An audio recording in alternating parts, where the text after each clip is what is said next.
Hello दोस्तों, intention of success में आपका स्वागत है। आज हम पढ़ेंगे औसत।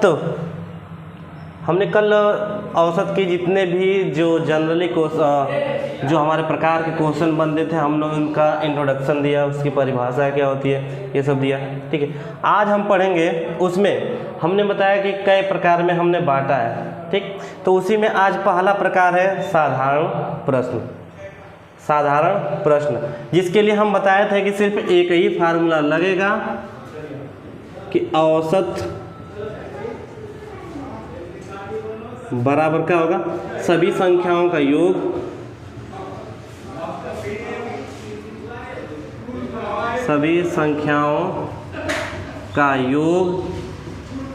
और बटा में कुल संख्या।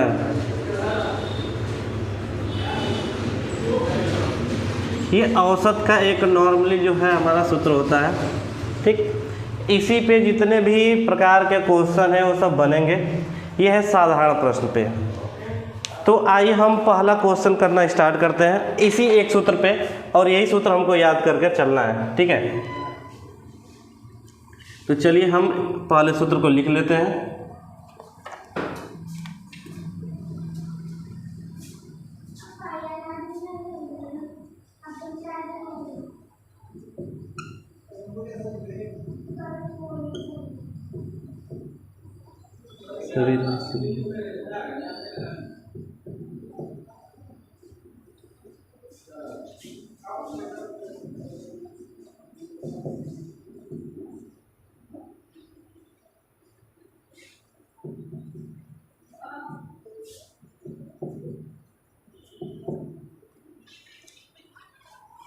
ठीक है, तो हमने सूत्र लिख लिया एक, और इसी सूत्र पे सारे के सारे जो है हमारे क्वेश्चन हल होंगे, और इस सूत्र को आप ध्यान देते रहिएगा। ठीक है, तो पहले क्वेश्चन में कह रहा है कि 11 सदस्यों की क्रिकेट की टीम ने औसत 23 रन बनाए। यदि पहले खिलाड़ी ने कह रहा है कि 113 रन बनाए हों तो अन्य खिलाड़ियों के औसत रन ज्ञात करिए। औसत रन ज्ञात करिए। तो सबसे पहले यहाँ पे हम देखेंगे कि कह रहा है कि नया औसत ज्ञात करने के लिए बोल रहा है। कह रहा है कि 11 खिलाड़ी हैं, ठीक है, क्रिकेट की टीम में, और कह रहा है कि सभी का औसत निकाला गया तो कितना आया, 23 रन आए। कह रहा है कि यदि पहले खिलाड़ी ने 113 रन बनाए, कह रहा है कि पहले खिलाड़ी ने कितने रन बनाए, 113 रन बनाए, तो अन्य खिलाड़ियों की औसत आयु, यानी कि अगर एक खिलाड़ी को निकाल दिया जाए तो कुल खिलाड़ियों की संख्या कितनी हो जाएगी, नए खिलाड़ियों की संख्या 10 हो जाएगा। तो सबसे पहले हमको 10 खिलाड़ियों का योग ज्ञात करना होगा, जो उनके औसत का जो बनाए गए रनों का योग ज्ञात करना है वो हमको ज्ञात करना होगा। और फिर क्या करना, हमको 10 से भाग दे देंगे तो हमारी जो आंसर होगा वो आ जाएगा। तो सबसे पहले यहाँ पे हम देखेंगे कि 11 खिलाड़ियों द्वारा बनाए गए रनों का योग कितना होगा। ठीक, तो हम पहले वो ज्ञात कर लेते हैं। 11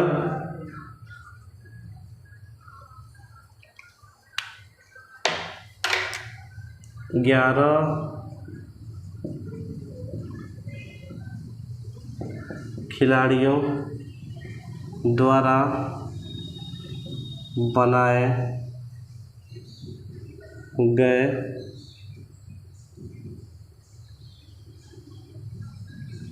रनों का योग। अच्छा, रनों का योग क्या होगा, अगर यहाँ से हम फार्मूले से अगर योग निकालना चाहें तो औसत गुणे कुल राशियों की संख्या। तो यानी कि औसत कितना दिया है, कह रहा है कि 23 और गुणे 11। ठीक, तो यहाँ से हम करें तो क्या हो जाएगा, हमारा मल्टीप्लाई करें तो 11 3 जा 33 और ये जगह 25, यानी 253, यानी 253 हो गया। यानी 11 खिलाड़ियों ने मिलकर कुल कितने रन बनाए, 253 रन। कह रहे कि यदि पहले खिलाड़ी ने कितना रन बनाया था, 113, तो यदि पहले खिलाड़ी को छोड़ दें तो सभी खिलाड़ियों का रनों का योग कितना होगा। कह रहा है कि पहले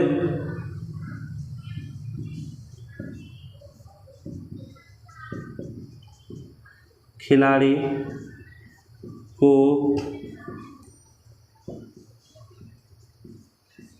छोड़ने के बाद अन्य सभी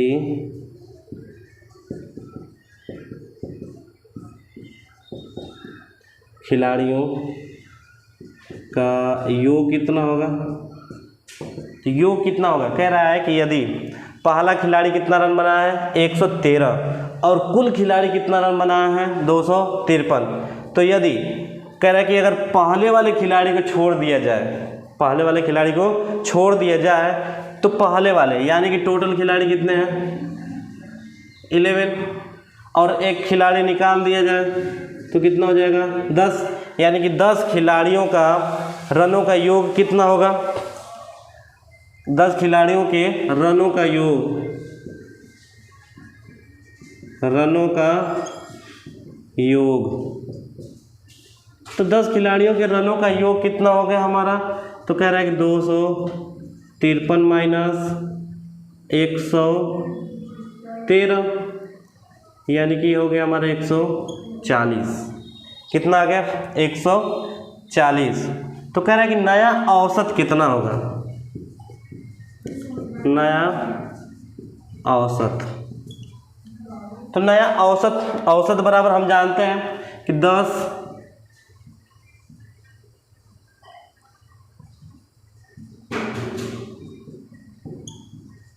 खिलाड़ियों द्वारा बनाए गए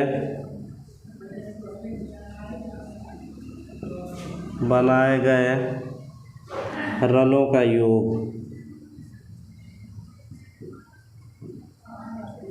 पूरे बटा खिलाड़ियों की संख्या।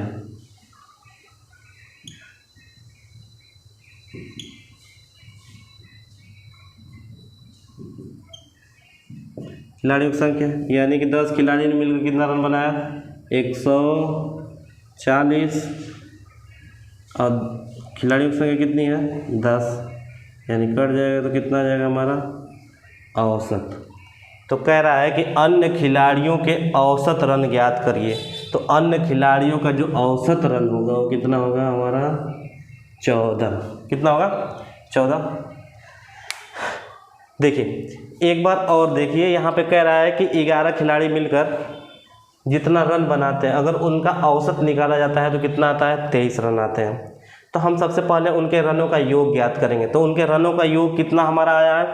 तो रनों का योग बराबर होता है कुछ भी अगर औसत दिया हो और संख्या दी हुई हो, ठीक है, तो हम उसका योग निकाल सकते हैं उसका औसत से योग में मल्टीप्लाई करके। तो खिलाड़ियों की संख्या दिया गया है 11, औसत दिया गया है 23, तो दोनों को मल्टीप्लाई कर दिए हैं तो योग हमारा आ गया कितना? 253। तो कह रहा है कि अगर पहले खिलाड़ी ने 113 रन बनाए हैं और उसको हम निकाल दें, उसको हम छोड़ दें, तो कह रहा है कि जितने भी खिलाड़ी बचेंगे उनके रनों का औसत ज्ञात करिए, कितना उन्होंने औसतन रन बनाया। तो सबसे पहले हम उन खिलाड़ियों का योग ज्ञात करेंगे। योग कैसे ज्ञात करेंगे? हमको पूरे खिलाड़ियों का योग पता है कितना है? 253, और पहले वाले खिलाड़ी को छोड़ना है उसका भी रन पता है हमको कितना? 113। इसको हम क्या कर दिए? घटा दिए, तो जो हमारा वैल्यू आया वो कितना आ गया? 140, यानी कि 10 खिलाड़ियों ने मिलकर टोटल कितने रन बनाए? 140। अब 140 हमको पता है और खिलाड़ियों की नई संख्या भी पता है कितना? 10। तो अब ये बताइए योग बटा में संख्या, और यहाँ पे कह रहा है कि योग बटा में संख्या, औसत हमारा निकल जाएगा, यानी 140/10 कर देंगे तो ये हमारा आ जाएगा औसत कितना? 40, यानी कि 10 खिलाड़ियों का जो औसत रन होगा वो कितना होगा? 14। ये हमारा पहला क्वेश्चन था और ये क्या हो गया? हल हो गया है। अब चलिए चला जाता है दूसरे वाले क्वेश्चन की।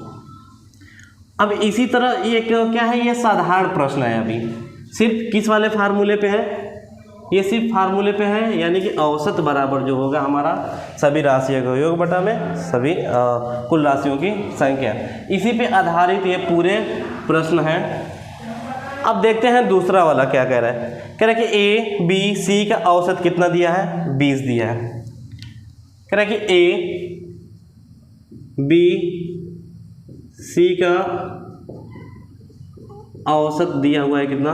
20 दिया हुआ है, और बी सी डी का औसत कितना दिया हुआ है, 25 दिया हुआ है। तो सबसे पहले हम ए बी सी को हल कर लेते हैं। तो अब बताइए ए बी सी कितनी संख्या है, टोटल 3 संख्या है, तो इनका योग क्या होगा, तो A plus B plus C is equal to योग कितना होगा, यानी औसत बराबर तो यही होगा ना, यही 20 होगा औसत। तो यानी ए प्लस बी प्लस सी निकालेंगे तो ये होगा हमारा इंटू 3 इज इक्वल टू 60। इसको हमने मान लिया क्वेश्चन नंबर 1 मान लिया। अब यहाँ पे देखते हैं, कह रहा है कि बी सी डी का औसत कितना दिया हुआ है, 25 दिया हुआ है। बी सी डी का औसत यहाँ दिया हुआ है, कितना दिया है, 25 दिया है। जब हम इसका योग निकालेंगे b plus c plus d is equal to कितना आ जाएगा यहाँ पे हमारा, यानी कि 25 इंटू 3 यानी कि 75। इसका हमको हो गया इक्वेशन नंबर 2। चूँकि यहाँ पे और एक दिया हुआ है कि यदि डी 30 रन या फिर डी 30 हो तो डी बराबर कितना हो तो 30 हो तो ए का मान ज्ञात करिए। यानी कि डी का मान दिया है, यानी अंतिम संख्या का मान दे रहा है और पहली संख्या का मान पूछ रहा है। ठीक है, तो यहाँ पे हम क्या करते हैं, तो यहाँ से b प्लस सी निकालेंगे, तो b प्लस सी और यहाँ पे d की वैल्यू दिया हुआ है कितना, 30 इज इक्वल टू ये जगह 75। समीकरण 2 से, समीकरण 2 से हमने समीकरण 2 से ये क्या कर दिया, ले लिया। और तो b प्लस सी की वैल्यू कितना हो गया, 75 माइनस 30 इज इक्वल टू 45। ठीक, b प्लस सी की वैल्यू कितना आ गया, 45। अब देखिए यहाँ पे a प्लस बी प्लस सी बराबर कितना आया है, 60। तो यदि b प्लस सी की वैल्यू समीकरण 1 में रख दें तो a की वैल्यू हमारी आ जाएगी, b प्लस सी बराबर 45 समीकरण 1 में रखने पर, तो जब रख रहे हैं तो b प्लस सी बराबर कितना, यानी कि a प्लस b प्लस सी की जगह कितना 45 इज इक्वल टू ए हो गया हमारा 60 और a is equal to 60 minus 45 is equal to 50, यानी जो a की वैल्यू होगी वो कितना हो जाएगा हमारा 15। तो यहाँ पे ऑप्शन में दिया हुआ है कि a plus B plus c जो दिया है और b plus c plus d का इसका योग दे दिया। तो यहाँ पे इसका योग दिया है 16, इसका योग दिया है 75, लेकिन यहाँ पे एक शर्त और दे दिया है कि अंतिम संख्या दे दिया है कि अंतिम संख्या हमारा 30 है, तो प्रथम संख्या ज्ञात करिए। तो हमने क्या किया, इसको हल किया और हमारा प्रथम संख्या कितना आ गया, 15 आ गया। तो ये हमारा आंसर क्या होगा, 50। तो ये सब आसान है, साधारण प्रश्न है, सिर्फ क्या है कि हमको थोड़ा सा लॉजिक लगाना है, दिमाग लगाना है, उसके बाद सारे के सारे क्वेश्चन अपने आप हल होने लगेंगे। और इसको रिवाइज करके देखते रहिएगा आप लोग, ठीक है। तो यहाँ पे क्या है कि अब चलते हैं तीसरे वाले अपने क्वेश्चन पे, तीसरे वाले क्वेश्चन पे चलते हैं। और तीसरा वाला क्वेश्चन बहुत मस्त है, आप लोगों को मज़ा भी आ जाएगा। तीसरा वाला क्वेश्चन यहाँ पे दे रहा है, तीसरा वाला क्वेश्चन कि 10 संख्याओं का औसत x तथा उनमें से एक संख्या 38 है। यदि 38 को 19 में बदल दिया जाए तो नया औसत क्या होगा, नया औसत क्या होगा, ये पूछ रहा है। कह रहा है कि 10 संख्याओं का औसत x। चलिए, तो यदि 10 संख्याओं का योग निकालेंगे तब क्या होगा, यह है हमारा तीसरा वाला क्वेश्चन। और इसमें ऑप्शन दे रहा है कि कौन सा वाला ऑप्शन सही होगा, ये भी है। तो यहाँ पे हम देख लेंगे कि 10 संख्याओं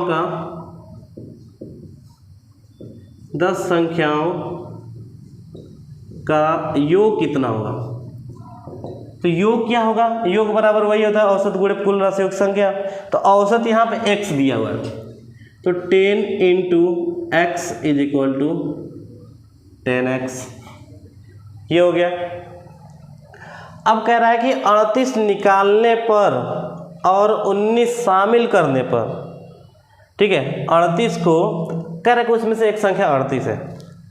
यदि 38 को 19 में बदल दिया जाए, ठीक है, 38 को 19 में बदल दिया जाए, तब उसको जो नया औसत होगा वो ज्ञात करने के लिए बोल रहा है। तो यहाँ पे हम कहते हैं कि 38 को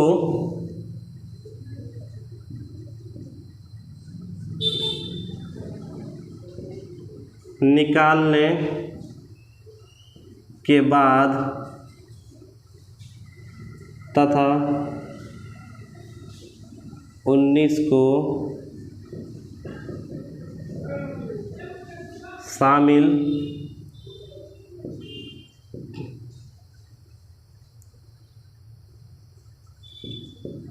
करने पर संख्याओं का योग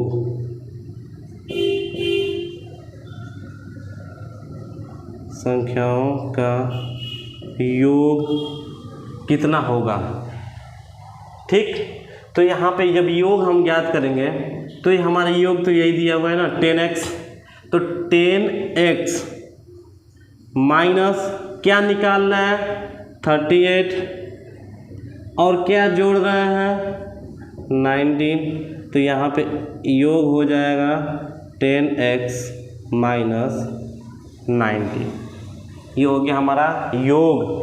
अच्छा, अब ये देखिए, अगर 10 संख्या में से एक संख्या निकाल ले रहे हैं तो संख्या कितनी हो जाएगी 9 हो जाएगी, लेकिन कह रहा है कि एक संख्या और ऐड कर दे रहा है, तो फिर हम 1 ऐड कर देंगे तो कितना हो जाएगा, फिर ये कितना हो जाएगा 10 हो जाएगा हमारा। तो नया जो औसत होगा, नया औसत जो नई संख्या का योग आया है बटा में नई संख्या है, कुल संख्या है, यानी कि 10x माइनस 19/10, और ये हो जाएगा हमारा 10x अपान 10 माइनस 19/10, और इसको हल करेंगे 10 से 10 कट जाएगा, तो हो जाएगा x माइनस 19/10, ये हो जाएगा हमारा आंसर। तो इसमें भी हमारा थर्ड वाला ऑप्शन क्या होगा, बिल्कुल राइट होगा। तो देखिए यहाँ पे फार्मूला सिर्फ एक ही लग रहा है, ये वाला साधारण वाले में, और कुछ लग नहीं रहा है। तो ऐसे ही अपने क्वेश्चन को हम धीरे धीरे करेंगे और करेंगे भी।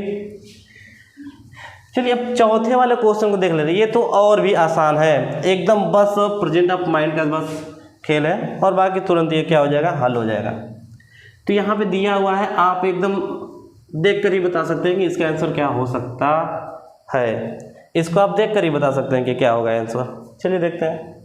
कह रहा है कि 31x plus 31y is equal to 403 दिया हुआ हो, तो कह रहा है x और y का औसत क्या होगा, x और y का औसत। तो कह रहा है कि x और y कितनी संख्याएं हैं, 2 है, और इन संख्याओं का औसत क्या होगा। यानी कि अगर कोई 2 संख्या दिया हो और उसका औसत निकालना हो, तो हम क्या कर सकते हैं, इन संख्याओं का योग बटा में की जितनी संख्याएं होती हैं उतनी संख्या से भाग कर देते हैं। यानी कि x plus y by 2, x plus y by 2 यही होगा औसत। तो हमको बस यही ज्ञात करना है। इसकी अगर वैल्यू हम ज्ञात कर लेंगे तो हमारा क्या होगा, इसका आंसर अपने आप आ जाएगा। तो चलिए देख लेते हैं। यहाँ पे अगर हम यहाँ से निकाल लें 31 कॉमन कर लें, 31 कॉमन करेंगे तो x बचेगा और यहाँ पे y बचेगा और यहाँ पे 403, और x plus y is equal to 403/31, ठीक। तो अब बताइए कि इसको हम डिवाइड करेंगे तो x plus y is equal to कितना आएगा, 13। कितना आया, 13। हमने क्या बोला है कि x प्लस वाई अपन 2 ज्ञात करना है, यही औसत है हमारा, क्योंकि x और y का पूछ रहा है। तो x और y कितनी संख्या है? 2 संख्या है, और 2 संख्याओं का औसत क्या होगा? यानी कि दोनों संख्याओं को योग बटा में 2, तो दोनों संख्याओं का योग बटा में 2 यही निकालना है। तो दोनों पक्षों में 2 से भाग कर देंगे, ठीक है। यानी कि x plus y by 2 is equal to 13/2 is equal to 6.5। तो आंसर हमारा क्या होगा? 6.5। ये हो गया हमारा चौथा वाला क्वेश्चन। अब लास्ट बचा है 5वां क्वेश्चन, साधारण। यहाँ पे ठीक आप देख रहे हैं कि x की वैल्यू पूछ रहा है। यहाँ पे क्या कर रहा है कि x की वैल्यू पूछ रहा है। आप सीधे सीधे तौर पे देखें तो क्वेश्चन देख लीजिए, कह रहा है कि यदि 7, 5, 13, x तथा 9 का औसत 10 है तो x का मान ज्ञात कीजिए। तो औसत बराबर होता क्या है? औसत बराबर होता है हमारा सभी राशियों के योग बटा में कुल राशियों की संख्या। तो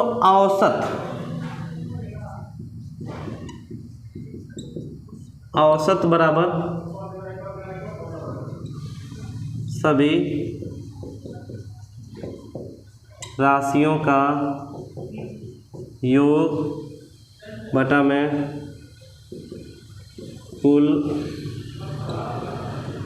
राशियों की संख्या। तो औसत कितना दिया हुआ है हमारा?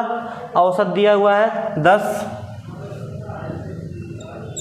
कह रहे सभी राशियों का योग, यानी कि 7 plus 5 plus 13 plus x plus 9 बटा में जितनी संख्या है, कितनी संख्या कह रहा है कि 1 2 3 4 5, यानी 1 2 3 4 5, तो हो गया हमारा 5। अब इसको हम ऐड करेंगे, इसका इसमें मल्टीप्लाई करेंगे तो हो जाएगा 50 इज इक्वल टू, ये कितना होगा?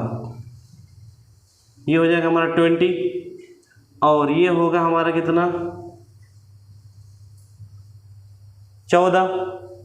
तो ये हो जाएगा 20 और plus 14 is equal to 34 plus x, ये इतना बचा। अब क्या होगा? इसको हम इधर पक्षांतर करेंगे तो x is equal to 50 minus 34 is equal to, अब इसमें से घटाएंगे तो ये हो जाएगा 10, और 10 में से 4 जाएगा, कितना बचेगा? 6, और ये 4 में से 3 जाएगा तो कितना बचेगा? 1। यानी आंसर हमारा क्या आ जाएगा? 16। ये हमारा चौथा वाला ऑप्शन क्या होगा? बिल्कुल राइट होगा। तो ये था औसत में पहले प्रकार पे 5 कुछ प्रश्न थे उदाहरण के तौर पे, जो आपको समझने में पूरी तरह से आसानी होगी। इसी प्रकार जितने भी क्वेश्चन आएंगे हम वो देखेंगे कि साधारण रूप से है या फिर हम उनको जिन कैटेगरियों में बांटे हैं उन कैटेगरियों के हिसाब से है। तो जब तक हमको सारे के सारे नियम याद नहीं रहेंगे तब तक हमारे क्वेश्चन हल नहीं होंगे। इसलिए जितने भी औसत के रूप में क्वेश्चन आएंगे, जितने भी नियम दिए जा रहे हैं उनको साधारण रूप से, एक नॉर्मली रूप से आप पढ़ते रहिए, उसका हमेशा रिवीजन करते रहिए, तब आपको आसानी से आ जाएगा। आज के लिए फिर इतना ही, फिर मिलते हैं